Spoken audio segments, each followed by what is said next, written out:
to put it on the recording. Fine.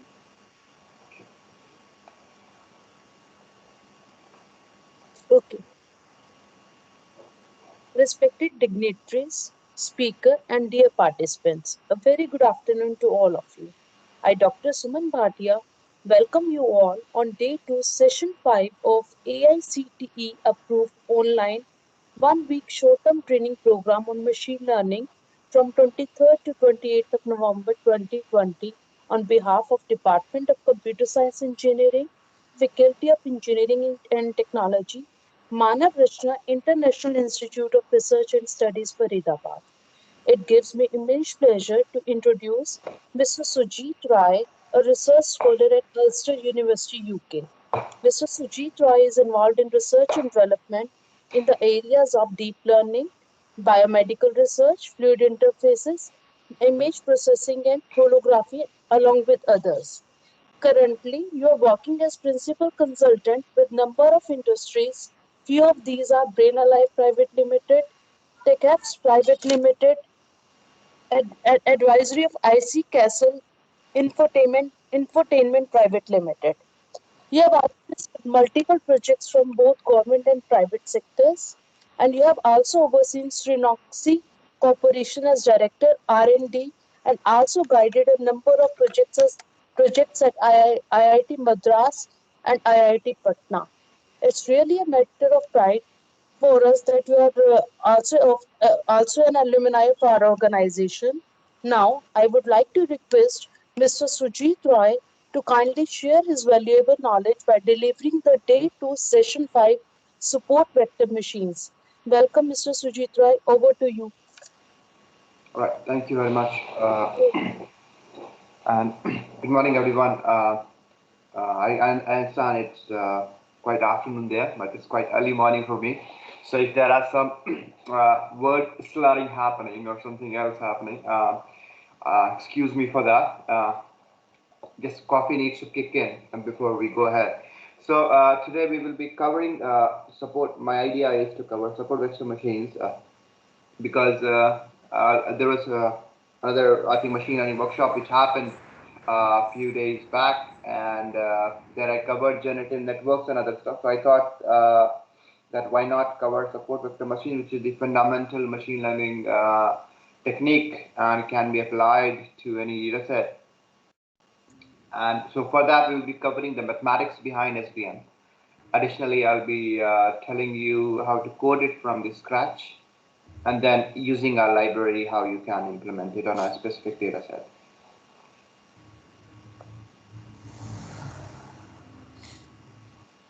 If somebody is unmuted themselves, can you mute yourself, please? I'm like.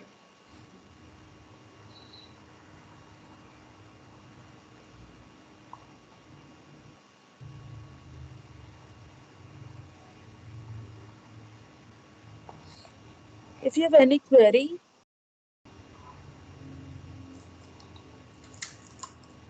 Mr. L. Sivathanu, if you have any query,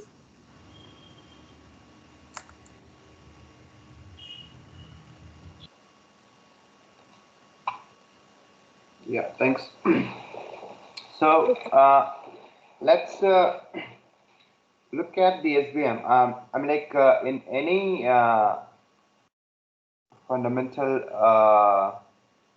classifier, we generally look at the decision rule, right? So what you want to make is a classifier that will separate two different types of data. So let's say,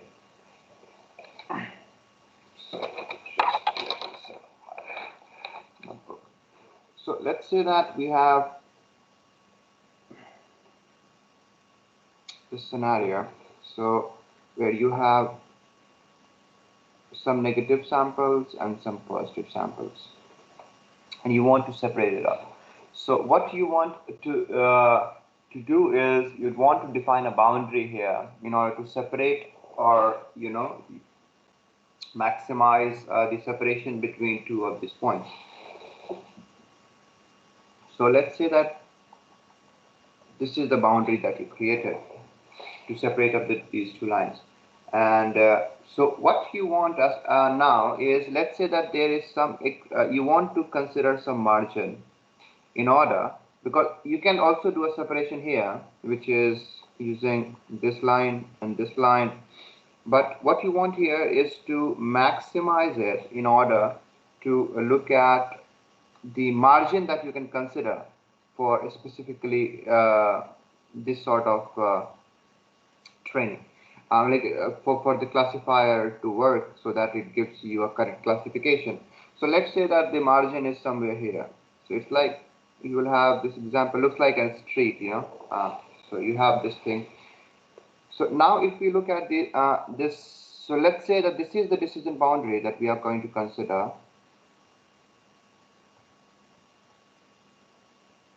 And this is your margin that we are going to consider. Okay, so let's say that you have a vector W, which is perpendicular to this decision boundary that we have created, and then here lies an unknown. So we have to guess for this specific vector that it lies on the right side, so it is a positive sample or it is a negative sample, right? So for that, what we require is, so what we can do is there is a vector here. So if we project this vector W onto this perpendicular onto the W, then we will be able to get a distance matrix to calculate the distance vector to calculate where this point lies. So if I want to write this, I can say that since it is a vector, we can say that the dot product of W with respect to the unknown, if it is greater than some constant C, then I can say that I will be able to easily classify that it is a positive sample or it is a negative sample, right? So let's say that if I rewrite this as this thing,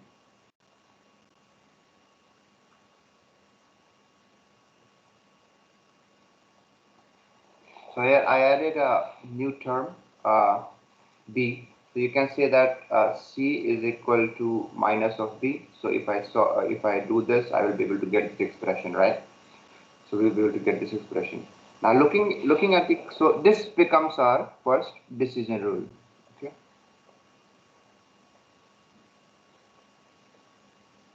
This becomes our first decision rule. Now looking at the quantity, so this quantity is greater than 0, right? Which is should greater than 0. So if it is greater than 0, then it means that I can again rewrite this as this vector for x positive sample plus b should be greater than equal to 1 if the width of this street I'm considering it to be 1 and minus 1, and for the negative sample it will be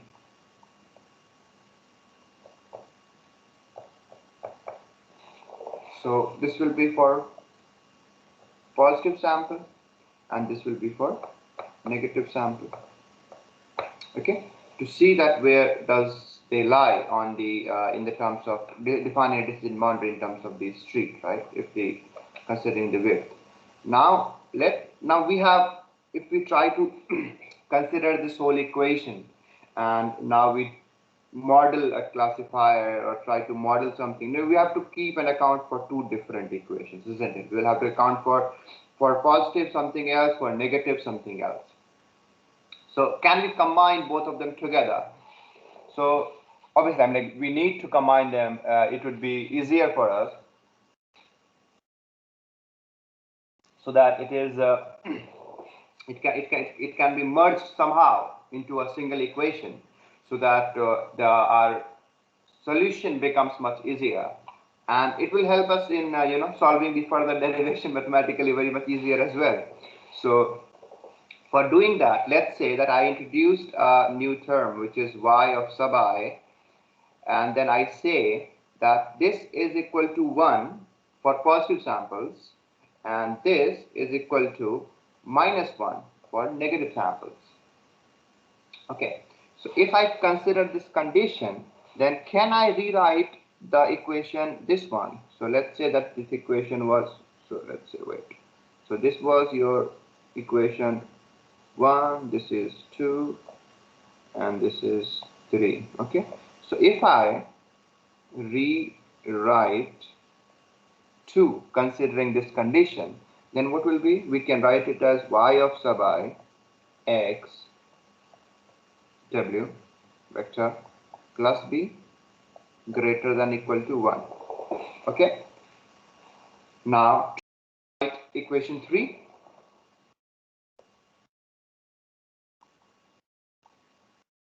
So if I write equation 3, now this is equal yi is equal to minus of 1. So I can write yi x of sub I, then w vector plus b. Now this should be greater than equal to 1. Okay, so now both of the equations look same. Just by introducing a new term, we were able to merge both of the equation into one. So let's consider this equation as equation 5. Okay, 4, sorry. We use a count over the equations because we're just going to solve mathematically, so I don't know how many to mark. So this will be your one of the equation that we consider, and this will be useful. So now let's take the one on this side. So now it will be y of sub I x of I plus w plus b minus 1 greater than equal to 0. There is no doubt into it, right? So we can do that now to solve it very much easier. And let's say that if you have a sample which is in the middle of the street, okay, so what will you do in that scenario? So in that specific, let's say a sample lies in the middle of that street, in that condition it should be equal to 0, right? So it can be rewritten as y of sub I x of I plus w plus b minus 1 equal to 0. Okay, so this is the condition. So this will be the condition for the sample which lies in the margin area. Okay, so now what we want here is to find out a solution in order to find that if a sample lies in negative or positive, how to maximize or minimize it in order to see the width of the tree. Now for that, let's look at our diagram which is here. So if I just solve it, let's say again, so let's say that, so this was our positive samples and this is our negative samples.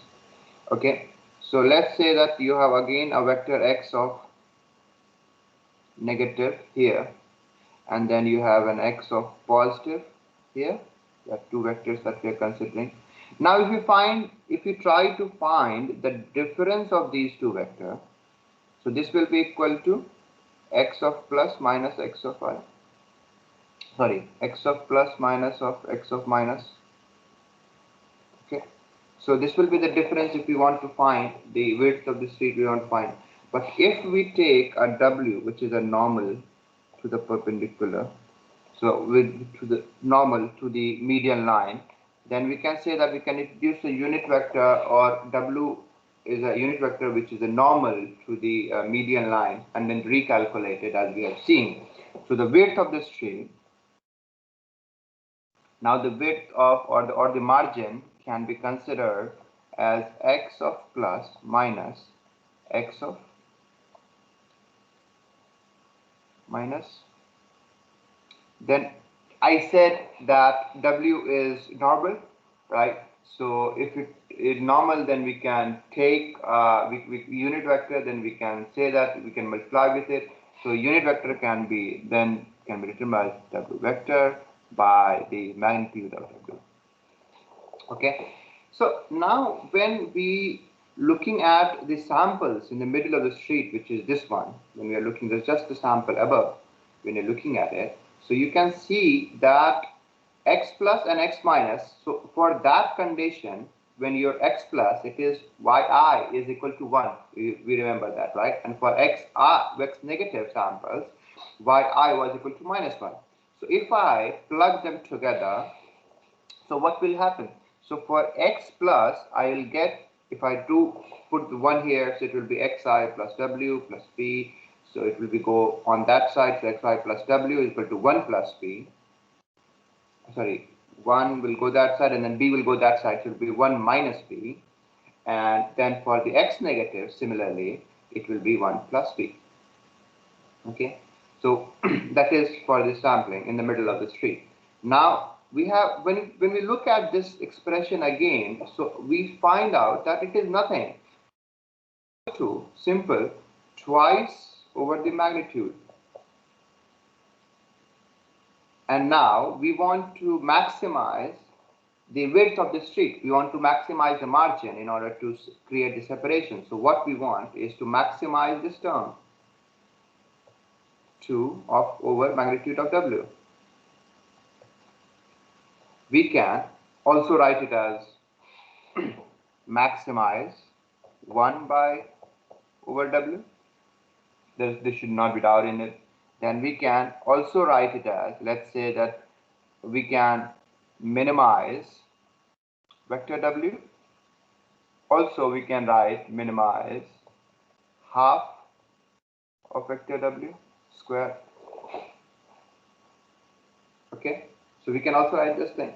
So now, like, these are just a different variation we can write it. This I have written just to solve the further derivation, which will make it easier to do the solution. Now let's take a moment and think that how do we generally maximize or minimize? Which sort of equation do we use?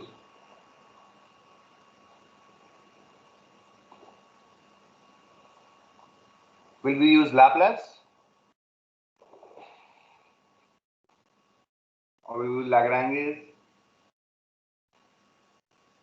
Okay, so we'll go for the Lagrange's, and let's say that we want to find the maximum of the term. Sorry.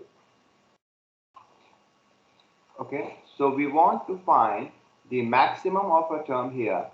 So, or like, let's not say maximum or minimum. We want to minimize it. We want to maximize it. Now the question is, the one thing that we want to do is find the extremum of.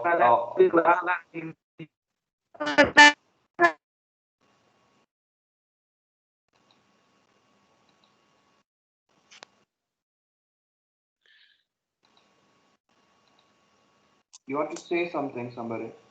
Any queries? Uh, any queries?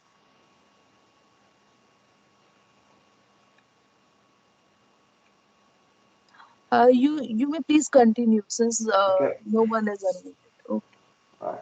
So let's say that we are going to say that we are going to use the Lagrange here to solve the equation. So how do we find the Lagrange, right? So if we go back to basic mathematics, then we can write the extremum of the function, which is L can be half what we have written magnitude of W square, then minus, I'll introduce a term multiplier, which will be alpha of I, which will be multiplied with the whole decision.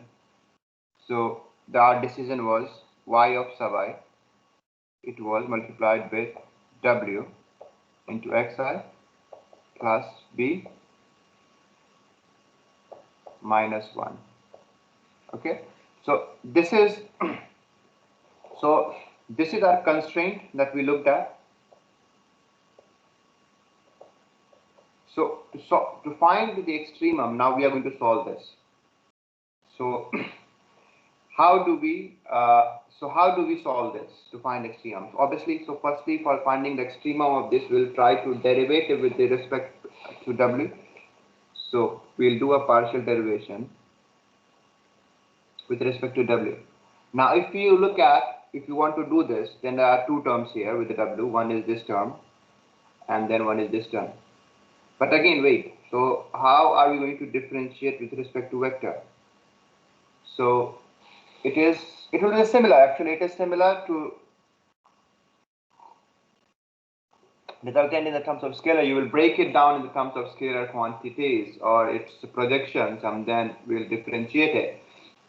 So if you write it for this part is this, so differentiating partial derivative with respect to w of L. So this will now your So this will be W, straightforward, okay, minus. Now there is another part which is coming here, which is y of sub I, w, and x of sub I, right? It is getting multiplied by alpha of.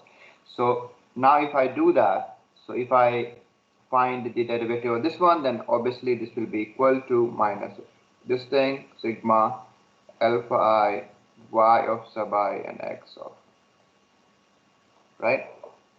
This should be equal to 0. So if this is equal to 0, then I see that, okay, so now my W vector is nothing but it is just the summation, sorry,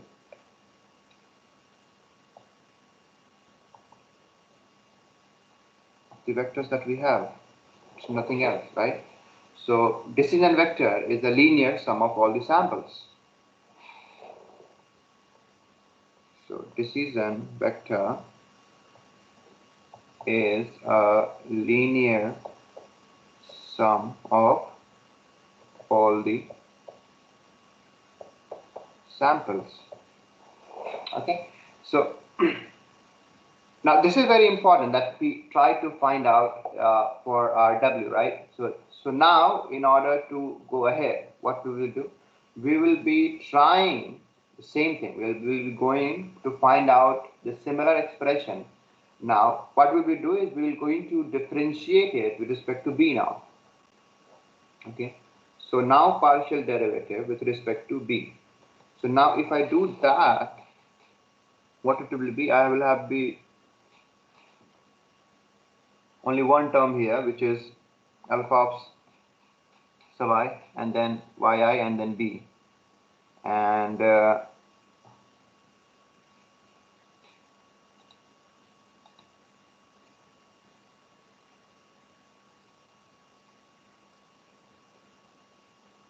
then, sorry, I got distracted. Somebody was trying to take control. Do you want to do something?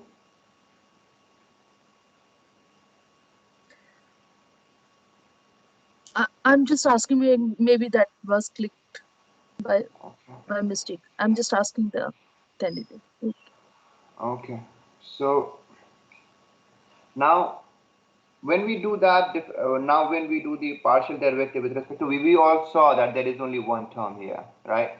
So now if I do that, so it was alpha I, then yi, and then b. If I differentiate it with respect to, so I will, with respect to b, then I will have just one term, which is negative alpha sub I of y of sub I. That's it, right? So this will be equal to 0, which means that this alpha I,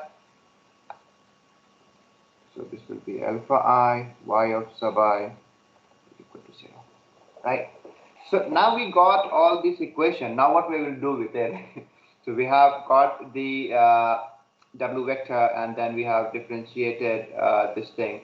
So now this one, which is the one which we have calculated, is one of the important. Now what we're going to do is, we're going to plug them back, this whole thing that we have solved for W and P, plug them back into our original equation. So this was our original equation. I can understand it can be a bit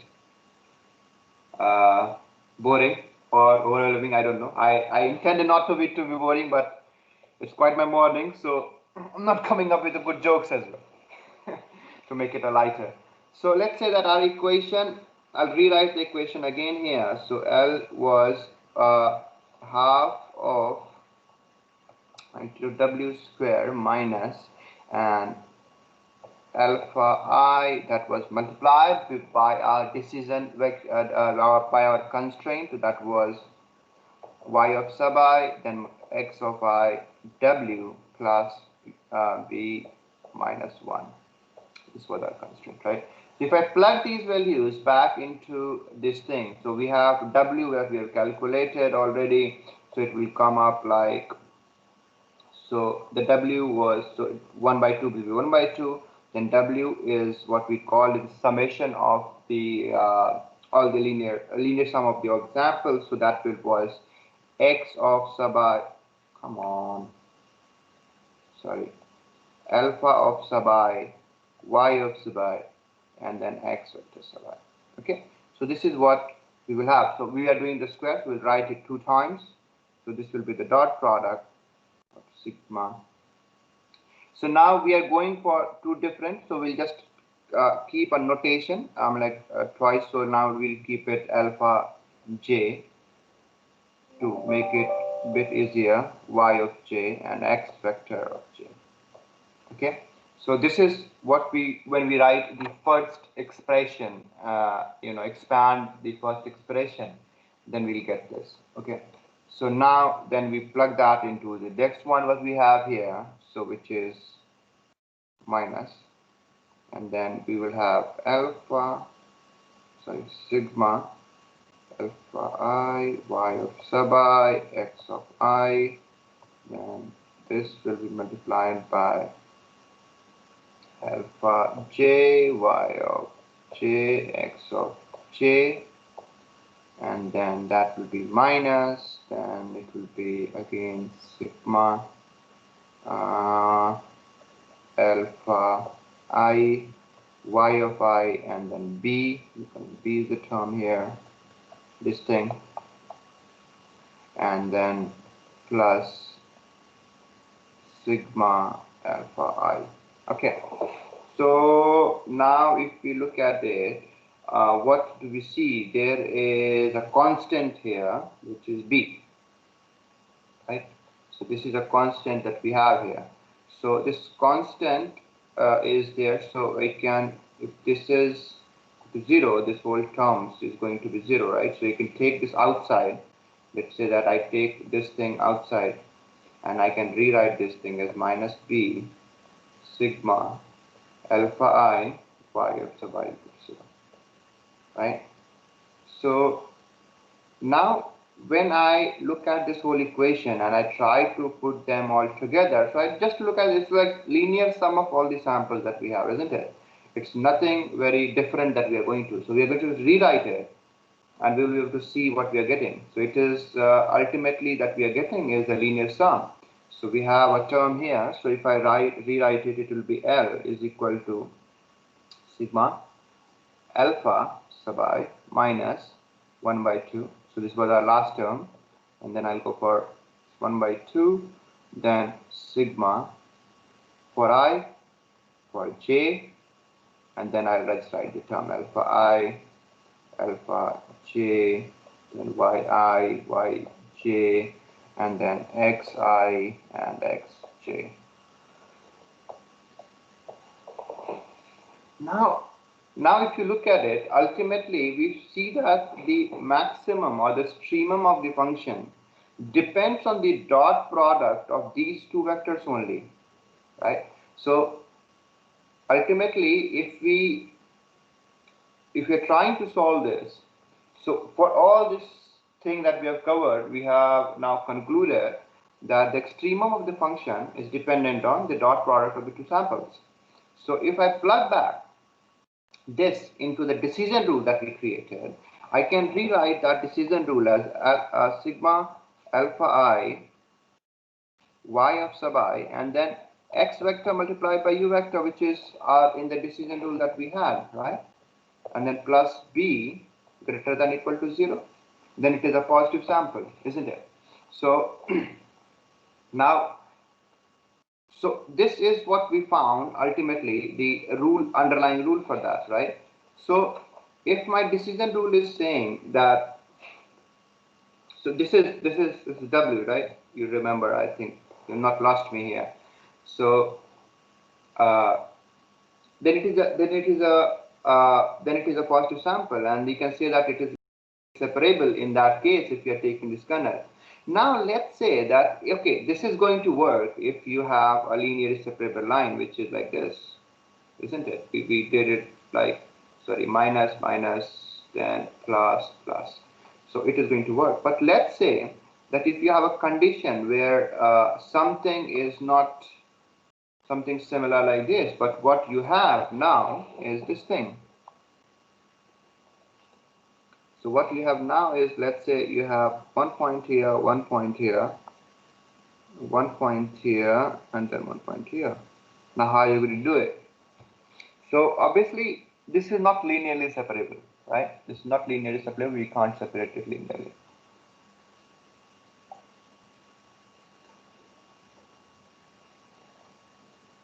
Everybody slept. So, right. So I sometimes feel so bad when we go over the mathematics and I make it boring. It's sort of a criminal activity to make mathematics boring, but time is not right with me. So now if I want to separate, make it linearly separable. So for this condition, what we are going to do is, what if we introduce something? Let's say that I define a line here and I do a projection of these blue lines, right? What I do here is I do the projection of these blue lines. So if I do the projection,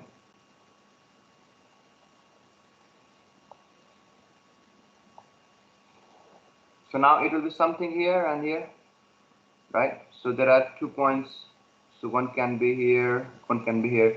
So now when we do the projection, we see, well, now what we have done is actually we have transformed the plane, right? We have transformed. So let's say the transformation is dealt by phi, etc. Okay. So what we have done is now we have transformed it in order to get this right. So now if I look at this thing again, looking back at our equation, so what we had is we had phi of xi, right, and then dot product of phi of xj. Then we rewrote it in the term. These were the two vectors, right? Two vectors dot product. Then we rewrote it as phi of xi, comparing to our decision rule, where phi of u, or it was v, I think. Sorry, we can just check. It's u or v, the unknown vector that we are talking about. Now to maximize this, we can. It is just ultimately like we are seeing it. It is just dependent on these, two different vectors that somebody is. So I can just rewrite it as a new k x of I and x of j is equal to phi of xi vector by phi of xj vector, right? So what is this k here? So now this k is your kernel function, right? So we define different kernels for separation of these lines, and then we will be able to go through the separation on those terms. So this is, now we come to one of the part where I think people, you might be very much familiar. So now let's say that if it is a different sort of kernel we have, let's say if it is a linear kernel or something, then we have this sort of expression where we write u vector dot v vector plus 1 raised to the power n. And then another kernel that we have seen is this one. So e raised to the power minus, then q of xi minus xj by sigma. So if the sigma is very small, obviously it will go into overfitting. So we can say that in that condition. So these two kernels that we have seen. Okay. So now this whole thing actually, so I was reading about this thing and came to know that this was proposed by, so when this whole thing came, no, it was something around, I think 1990 or something like that. So the question was, a Russian scientist Vapnik, he came, and at that time neural networks and other things were just popping up. So he said that so there was the first data set that people were trying was handwriting digit recognition.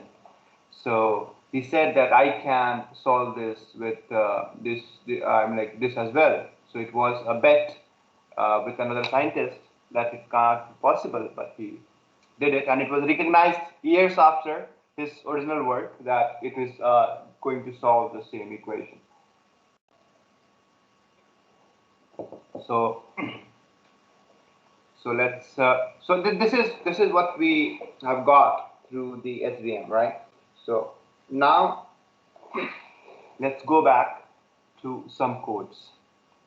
I'll give you 2 minutes in order to settle down, and you're like, if you have anything, just pop up and then ask.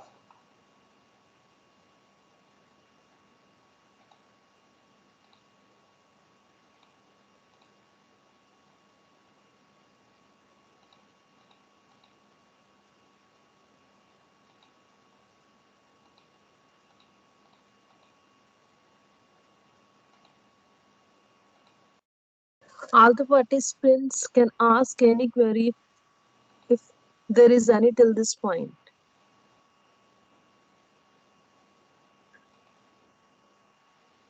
I think no queries as of now, so you can Right. continue. Right. So I'll stop sharing from this screen and I'll share from the other one.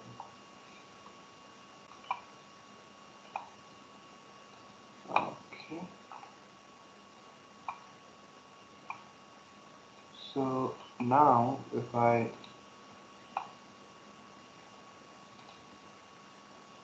uh,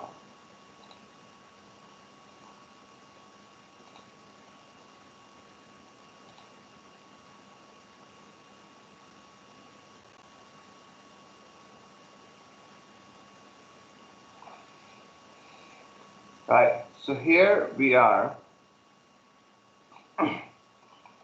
looking at support vector machines in terms of coding, right? So actually, I'm just using a notebook that I used to teach at IIT Kanpur. So that's why it is titled as linear regression and SVM. I'm not going to cover linear regression. So the object, so we have looked at, this is what we looked at, isn't it? We looked at machine learning algorithm, hyperplanes, and so we are trying to decide there are two different points here, which is the red boxes and the blue circles, trying to decide a hyperplane which will separate these two data perfectly. So obviously when we did all the derivation, we looked at it, we looked at the optimal hyperplane is by dividing the maximum margin between the two different data points. And, and you know what the beauty of this is actually, you know, these machine learning algorithms, now you can provide an explanation to why your, for example, let's say that you do something with the algorithm and do the classification. Sometime before, people were, you know, telling that deep learning technologies and other stuff are just a black box and you don't have an idea why it is working, if it is working. So that will just go away now. So you can provide an explanation in the terms of why, if it is working, then why it is working, or like in other courses, if you have done the feature selection or something, then why, how that feature is helpful in doing that, and it is very much useful in getting it, you know, work publication, as well as taking it, your work, machine learning algorithms work to an industry which is you know, not mathematical. Let's say that you have a scenario where you want to convince some doctors or hospitals that okay, you are looked at this data set and this is what your result should be, but the doctor also have the theoretical knowledge in that this disease or this is caused by these symptoms. So now if you provide him the justification with your machine learning model as well, that okay, these symptoms are related to this thing, then he will be convinced you with your machine learning approach, and it will be easier to implement and, you know, get people convinced with the different approach that you have. So coming back to the SVM, so optimal hyperplane is this one where you have the maximum, trying to maximize the margin. So if you have a smaller margin, it will be a small margin. If you have a large margin, it will be a huge margin where you have to consider this thing. So you have to find the optimal margin where the distance is good. To separate the two classes of data points, there are many possible hyperplanes that could be chosen. Our objective is to find a plane that has a maximum margin, that is the maximum distance between data points for both the classes. Maximizing the margin distance provides some reinforcement so that future data points can be classified with more confidence. So here a hyperplane in R square is a line, whereas in a hyperplane R cube is a plane. So the same data distribution, we're just trying to convert it. So To calculate the error of a prediction, we first need to define the objective function of SVM. So here we have so we looked at different loss functions. So here we are considering a new loss function, which is a hinge loss function. Now, okay, before we go to the hinge loss function, writing here, I will just cover it here. Okay, so open screen. Now come back. Okay, so now hinge loss function is called his loss function is multi-class one, multi-class. The reason is it looks like a hinge, nothing else. So you have something like, it will look like something like this. Okay, sorry.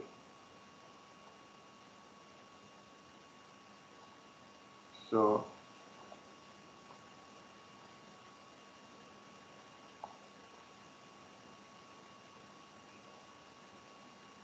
okay, so this is what you have, and then let's say that this is s of j and this is equal to 1, and this is s of yi. So what hinge loss function says that, okay, so this is your loss, so let's say that L, this should be, if j is not equal to y of I, this should be equal to 0 if s of y sub I is greater than or equal to s of j plus 1. Okay, otherwise it will be simple s of j minus s of y of sub I plus 1. It is a simple case. We are subtracting the waste. So what we are trying to do is trying to maximize this condition. Okay, so what we are trying to do is we are trying to maximize, which is the maximum between 0, then s of j minus s of y sub I plus 1. Okay, so now, so these are the different samples. Okay, so s of j and s of yi is what they are. So they are the different samples that we are considering. Okay, so now if we want, so what, so if somebody, I don't know, you guys are not asking, but if you say that what is s, then s is the predicted score that we are trying to consider that will be coming out of the classifier. So let's say that if you have a different classes, then this s of I and yi will be your y will be your ground truth, or it will say that the category of score of the ground truth, which is there, and then s of I is the other scores that we got corresponding to the true class. So now let's, when we try to find out the safety margin, we are just trying to get some this thing over the data set. So let's try to solve it first by hand, then see how it does this thing maximization. So or find the optimum condition. So if you have let's say 3 images, or let's say you have 3 classes. One class is your this thing, football. I don't know if it looks like football or not.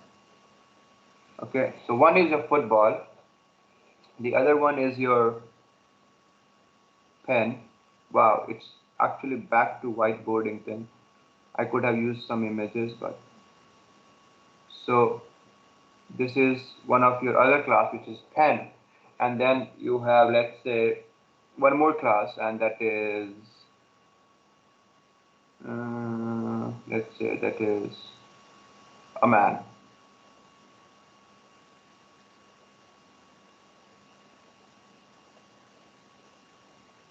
Okay, so there are 3 classes that we have. Now we look at the hinge loss function here, which we are trying to maximize the s of j minus s of y plus 1.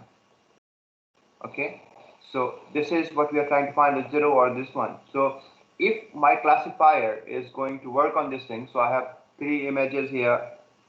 So one is football, one is pen, and one is a man. And let's say we predicted, so we fed this into the classifier and we got some predicted score. For football, let's say the predicted score for the football for the same class, it was 2.7, okay, a random value. But it also gave a score for pen, and let's say for the pen it was 4.0, okay, and let's say for the man it gave you a minus value of 0.5, okay. So now when we are trying to solve this using the same equation that we have, what we're going to do, we're going to loop over these all scores, right? We're going to loop over these all scores. So if I write it the same thing above again, so it is maximum of 0, and what is that? So I'm going to loop over with respect to the football, with respect to the pen, as well as with respect to the man, right? So for the pen, we have the score of 4.0, and for the man, we have the score of 0.5 minus 0.5. So if I try to do that, I'll just write here maximum 0, and what was the formula? The formula was S of j minus S of y of sub I plus 1, right?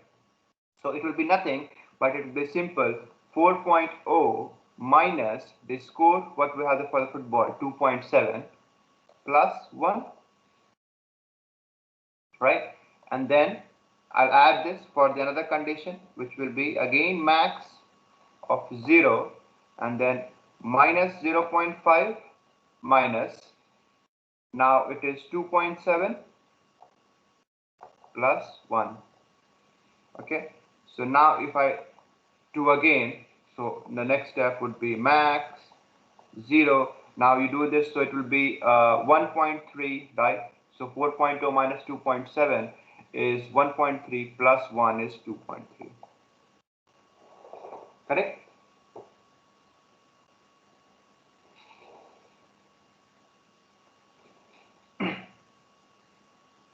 And now, so maximum of 0 and 2.3 will be 2.3, obviously. And then we are again writing this thing. So this will be again max of 0, comma, minus 0.5 and minus 2.7 will be minus 3.2, plus 1 will be minus 2.2. Okay, and then we will have the value here. From here, the maximum would be the 0. So ultimately we got the value of 2.3. Now what does this 2.3 represent? This 2.3 represents that this is how much our classifier is wrong. Okay, this is how much our classifier is completely wrong. Okay, so the similar way, let's say that if we want to go over and calculate for the pen and the man, let's say we have some case here. For the, in the case of pen, we got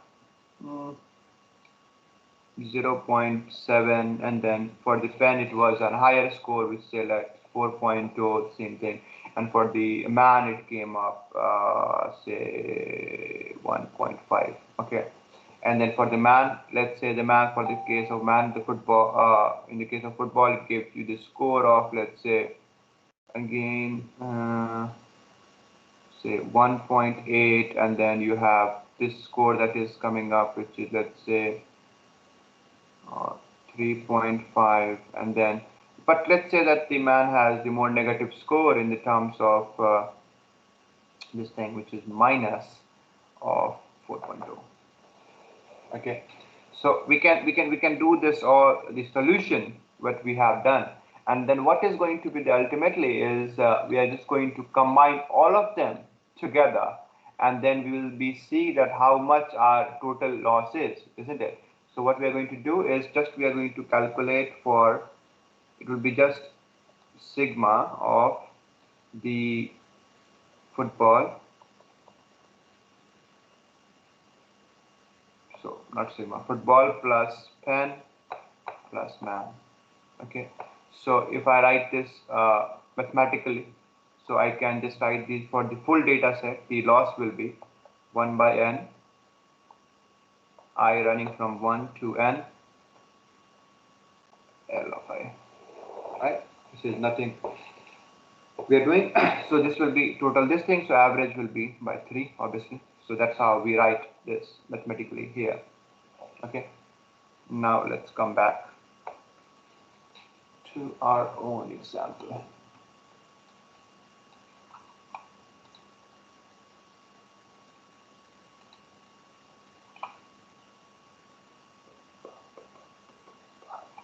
Right. So we saw that the hinge loss function is to calculate the prediction. You are using it. So your cost function is c x of y and f of x, where 1 minus y multiplied by f of x for positive samples. So it means that it is 0 if y multiplied by f of x greater than or equal to 1. Then 1 minus y of multiplied by f of x, which is your other cases. So now consider if y and fx are the signed values, which is plus 1 and the minus 1. So the loss is 0, and if y into fx are positive respective, both values have the same sign. Loss is 1 minus y multiplied by fx. If y of fx is a negative objective function, then we can now define the objective function as the sum that we have already seen will be the minimum of the lambda of the w square plus magnitude of the w square plus sigma running over 1 minus yi xi w for positive. So we already have seen that. So as you can see, objective function, objective of SVM consists of two terms. The first term is a regularizer. The second term is the loss. Okay, the regularizer balances between the margin maximization and the loss. So now deriving the objective function to minimize this function, we need the gradient of this function. So we have two terms, and we'll derive them separately using the sum rule differentiation. For this one, it will be 2 lambda wk. We have already seen this, there's nothing new into it. And then this is delta by wk is 0, and then minus yi xi k. So now for the implementation part, so let's say we will take we'll create our own sample set and try to do that. So let's say our numpy array is this array that we are getting. So it will be minus 2, 4, 4 comma 1, 1 comma 5, 2 comma 4, 6 comma 5, then 7 comma 3, 4 comma 8, and 6 comma 8. Okay. And now for the samples we are just for in this part. So I think you guys might be aware. So NumPy is a library. So I'm trying to which is helpful in dealing with matrices. So I'm trying to import NumPy here using and just denoting it as a name of NP, so that every time I don't need to write complete NumPy. I'm just writing it as np.array, calling the array method, and then I'm creating an array here which is in the X. So now I'm trying to enumerate X. So what I'm trying to do is trying to get the index as well as the samples. So when we use enumerate, we are able to get the index of the array as well as the samples in that as well. Okay. So we have 0, then minus 2 comma 4, then 1. Obviously the first one will have 4 comma 1, and then 1 comma 5, then 2 comma 4, and other stuff. Right. So this is all we have got. So this is your label. Let's say this is your label, which is you have 8 values here. So your labels are minus 1, minus 1, minus 1, minus 1, then 1, 1, 1, 1. Okay. So now when we do this plotting, we get something like this. So let's say that for plotting, what we are using is matplotlib. Okay. So we are using the pyplot and then matplotlib pyplot, and then calling them similar to NumPy. So we are just importing them and then naming them as PLT. And then again, we are trying to enumerate it. And what we are going to do now is convert according to their 1 and the minus 1 to plus and negative. Okay. So if D is less than 4, plot scatter sample 0, sample 1, S is equal to 120, where this is the denotation marker is denoted by the dash, the line width is 2. Otherwise, now we'll be doing the positive samples, so sample 0, the sample 1, then so these are the different two samples that we have. Then again, the marker will be the 1 plus, and the line width is 2. So when we plot this, we see this. So this is one of the possible hyperplane that we are looking at, which is good for separating two of the different classes. Okay. So now if we are trying again, we're trying to go ahead with the deciding hyperplane. But for deciding hyperplane, it is also very important that we do this with. So we do this in terms of looking at yeah, so we want to minimize, or minimize it. So for that, we all know probably that you might be familiar with stochastic gradient descent. So it's like an hyperplane you have, and then it's like if you go in the normal physics, you drop a ball, and then you go either down, or so you would find the derivative of that, and in the negative direction you go to minimize.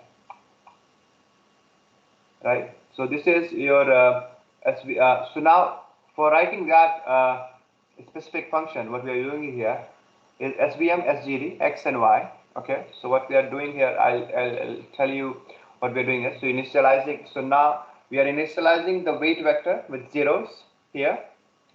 Okay. So we have w is equal to 0, that we have done. Now you have defined the learning rate to 1. And the number of gearbox that you have defined is 10,000. Okay, so it can be 1,000, 10,000, 1, 2, anything if you like. But it's actually, you'll see the effect of the epochs in the terms of training as well. So now I'm trying to iterate over the range of epochs. So this loop is going to run for the number of times I have decided my epochs to be there.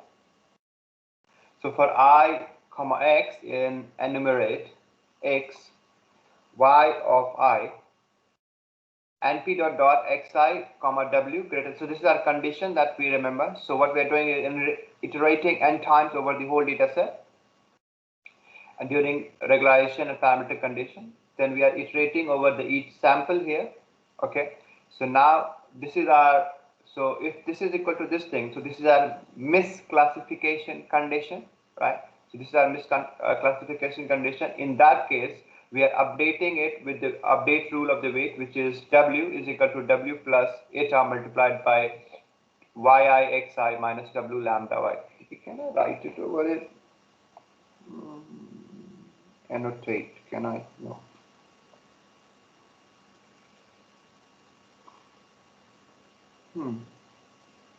Bit strange. Okay, so the update rule that we are considering is this thing.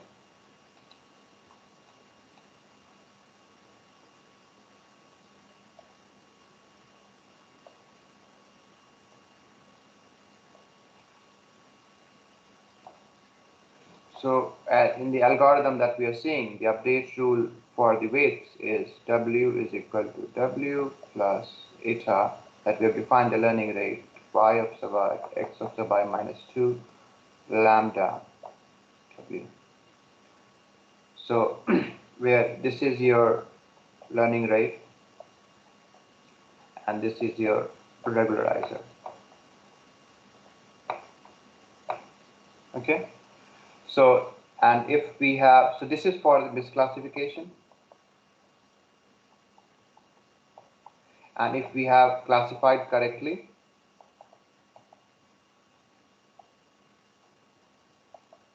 then it will be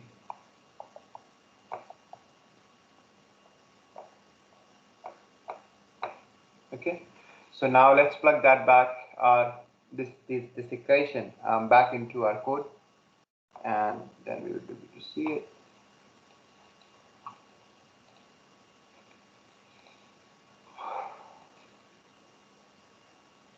Okay, so here we go. So we have then, for the misclassification, we have this equation that we considered, and then otherwise it is this equation which is for the correct classification, right? And now this is going to, the SVM is going to learn by this thing, and then we are returning the W at the end of it. And then we are going to use that to create a plot. And what we are doing in the plot is trying to see that if, with epochs, how it is, how the SVM is making, misclassification. Does it increase or does it decrease, or what is happening? So if I do that, then again, I'm defining a vector here. Yeah. So again, 0 vector, eta, and then epochs. For epochs, if we have the same equation that we saw here. Okay. Now errors dot append error. So what I'm trying to do is just I'm appending all the errors that we are getting and representing them with a delimiter, which is the line, and then we have the y limit from 0.5 to 1.5. This is a simple thing that we do for the plotting. Then we have plot.axis, which is set, y tick label, and x label and other stuff. So we are calling to plot this specific line, and now when we plot it, you see this plot. Okay. Now if you look at this plot, so this was for errors, right? We have defined this for errors. So what we observe, like as soon as the epochs are increasing, the errors are reducing, right? So SVM is making less misclassification the more epoch it is running, right? So generally, in the multi-layer perceptron model, you will not see that you will reach zero permanently. So SVM is going to update its weight vector by the regularizer. So even if the correct sample is correctly classified, it will update it, right? So this, so it is always, so this is one of the point of with the related to the SVM is that it is always going to maximize, the margin between the two different classes. Okay, so when we are doing the multi-layer perceptron or neural network or anything, so what it does is it just starts a hyperplane. Okay, so then it stops. So you will have the other condition, then it stops. But in SVM, even if we decide the hyperplane, it is always going to try to optimize the hyperplane by maximizing the distance between the two classes. Okay.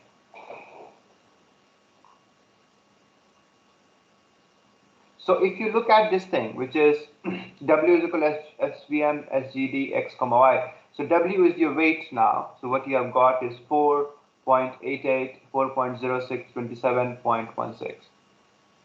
Okay. So the weight vector that you have got, and then you try to do the drawing, which is here, which is the trying to solve. So if you try to solve this again through the same equation that we have done, I'm not going to repeat it again.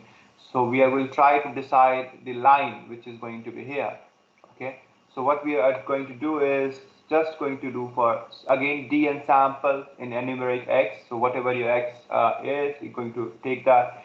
D is less than 4, again represented. So this is just a plotting representation of the positive and the negative, and then we are going to scatter plot with the samples with the yellow and blue. The test samples, and the test samples belongs to the positive class and test samples belongs to the negative class. These are the test samples. Okay, so print the hyperplane calculated by SVM SGD. So what we are going to do is we are going to do the, so we calculated W here. So W0 comma W1 minus W1 comma W0. Similarly, W0 comma W1 and W1 comma. We are deciding a hyperplane here by the SVM. So this is how we are deciding. So x2 x3 is now we are having is numpy array x2 comma x3, right? So what we are, so now if you try to do that with the all the arrays, so we are using a zip function here. So again, a new if you are not familiar with Python programming or something, then zip we use it to, again it is used for iteration and taking out the two samples or two values at the same time, and it is very much useful compared to the for loop. The difference is zip can work parallelly on a over zip works parallelly. If you have a large data set or something like that, then it will work parallelly to extract two different, if you have a data set, two different columns at the same time, the values of two different columns at the same time. And then we plot this, so we get this distribution, which is a hyperplane, right? So we can also check the mathematically whether they belong to the positive or the negative class. Obviously, you can try that on your own. Now, this is all what we did mathematically, right? This is how we will write our own function from scratch, and then we'll let it work. But if you are, and this is very much helpful if you want to tweak the function, right? You want to tweak the function or loss function in some way that your accuracy is increased, or you produce a new loss function and then you try to do these things. So this will be very much helpful in that. But let's say you don't want to do these things, and you say that, hey Sujit, I don't want to do this thing. I already have an option that, okay, I just import a library and then it would be done for me. It would just solve the problems for me. So for that, we use a library called as scikit-learn, and from there we can import the SVM classification, right? So here I'm just trying to make two different samples again, right? So we are just sklearn or dataset sample generator. We are just making blobs of different sizes of red and the blue, yellow, and doing a scatter plot here. Okay. Now, so red and yellow. So sklearn. Now we are trying to import the support vector classifier. So sklearn.svm. So in your scikit-learn SVM method, we are trying to import SVC, support vector classifier. So your model is going to be the SVC. Kernel, we are choosing it to be the linear, and where your C is defining as a 1E10. Okay. So now you're trying to fit your model into X comma Y. Okay, and you have X comma Y you already decided from here. So now if you do this model, so model is fit over these things, and this is the different sort of parameters that you're getting. We can also look at all the parameters in this case from here as well. So if I just go here, yes, uh,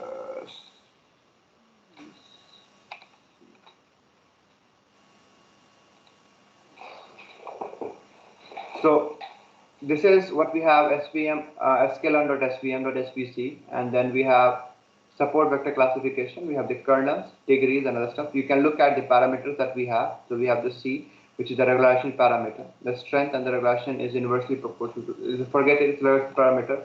Then you have the kernel, so you can have linear kernel, polynomial, Gaussian, sigmoid, pre-computed. Default is Gaussian, RBF, and then you have degrees. So degree of the polynomial kernel. So like you can define if it is a polynomial kernel, degree 3 cubic or 4 or anything. Then gamma is the scale. So kernel coefficient for RBF, polynomial and sigmoid. The gamma is the scale. It is passed to calculate the value of the gamma. Then they are the coefficients: shrinking probability, cache size, class weight, verbose, maximum iteration, decision function shape, break choice, random state. Random state is just to initialize the randomness into the sample so that you will be able to generally fix it in order to because we all are doing in this one gradient descent or something like that. So in order to reproduce your results, it would be useful that you define a random state. Okay, so this is what we have. Now we come back to this thing, and then we have to see that was important. Okay, yeah. So now we have the sklearn.svm. So we did make this thing, and now we have the decision. So we are trying to plot the decision function here again using the model. So if AX is done, AX is plot.gca, we are trying to do the X limit and Y limit by taking the X limit and the Y limit from AX, and then we are trying to create a grid to evaluate the model as well. So where you are doing the numpy.line space, like it is a similar function that you use in MATLAB as well. So X limit 0, X limit 1, and the 30. Then again you have the line space from Y limit 0 to Y limit 1 in 30 distributions. Now you have Y comma X, and then numpy.mesh grid, which is Y comma X, and then XY is virtual stack. So you're just trying to ravel all the values of X and Y and taking a transpose of that, and then you're finding the decision function XY and then reshaping it. So when we do that, you are able to get this distribution. Okay, so this is just to plot and visualize if you are able to how your SVM is performing in order to do the different distribution. So If we use something else, let's say if we are using Gaussian or something, you can have another decision boundary, or bigger decision boundary, or very concise decision boundary, something like that.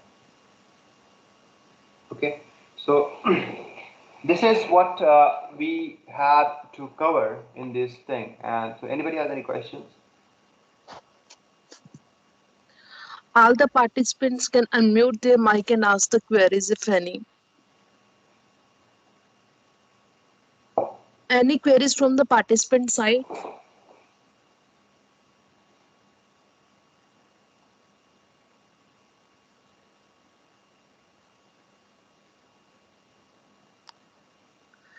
Okay, fine.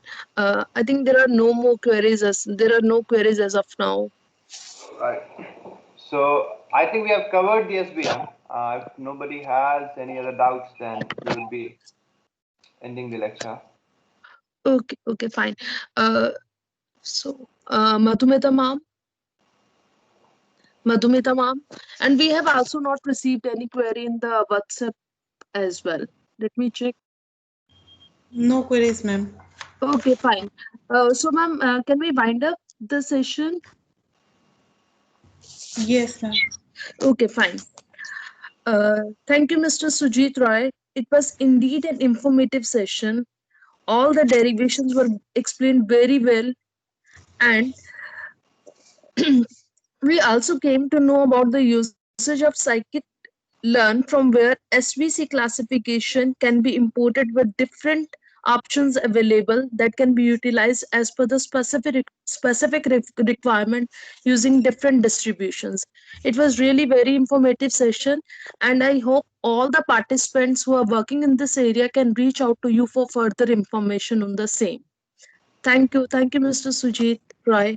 Uh, uh, can I request all the participants to please switch on their cameras so that we have one photograph, please? All the participants can you please switch on your camera?